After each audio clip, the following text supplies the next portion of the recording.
Brahmapur rail station बाहरिला वरिष्ठ नागरिकों ପାଇଁ तीर्थयात्रा ट्रेन। वरिष्ठ नागरिक तीर्थयात्रा योजन ब्रह्मपुर ठारू उज्जैनी एवं ओमकारेश्वर अभिमुखे तीर्थयात्रा ट्रेन बाहरी।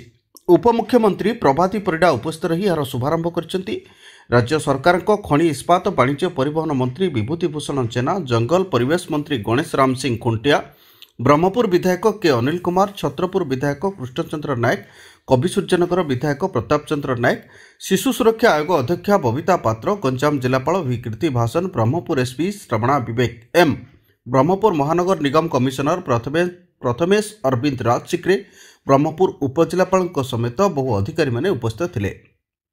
गजपति जिलूर 72, नयागढ़ 119, कंधमाल 91, बौद्ध 55 और गंजाम 438 जन यह तीर्थयात्रा रे सामिल होइछन्ति।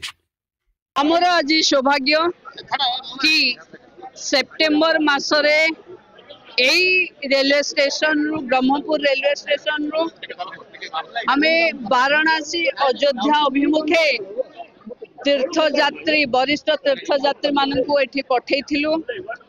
आज आमे एठू पुणी उज्जैनी और ओंकारेश्वर ज्योतिर्लिंग दर्शन पाई एठू पुणी वरिष्ठ नागरिक माने गले जो माने संख्या 800 अच्छी से एस्कॉर्ट माने भी अछंती, टूर गाइड भी अछंती, तांको चिकित्सा सुविधा हवा पाई अछंती एवं जो माने टिके वयोवृद्ध तांको सहित तांकर सहयोगी माने भी अछंती।